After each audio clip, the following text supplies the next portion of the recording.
سے نجات اور غنی ہونے کی دعا۔ حضرت علی المرتضیٰ رضی اللہ تعالیٰ عنہ روایت کرتے ہیں کہ ایک مکاتب غلام سے مراد وہ غلام ہے جس نے اپنی آزادی کے لیے مالک کے ساتھ ایک معاوضہ متعین کیا ہو۔ ان کے پاس آ کر کہا، میں اپنی مکاتبت کی رقم ادا نہیں کر پا رہا ہوں، آپ ہماری کچھ مدد فرما دیجیے۔ تو انہوں نے کہا، کیا میں تم کو کچھ ایسے کلمے نہ سکھا دوں جو رسول اللہ صلی اللہ علیہ وآلہ وسلم نے ہمیں سکھائے تھے؟ اگر تیرے پاس سیر پہاڑ کے برابر بھی قرض ہو تو تیری جانب سے اللہ اسے ادا فرما دے گا۔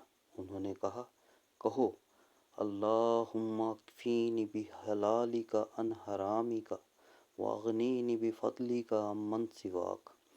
اے اللہ، تو ہمیں حلال دے کر حرام سے کفایت کر دے اور اپنے فضل سے نواز کر اپنے سوا کسی اور سے مانگنے سے بے نیاز کر دے۔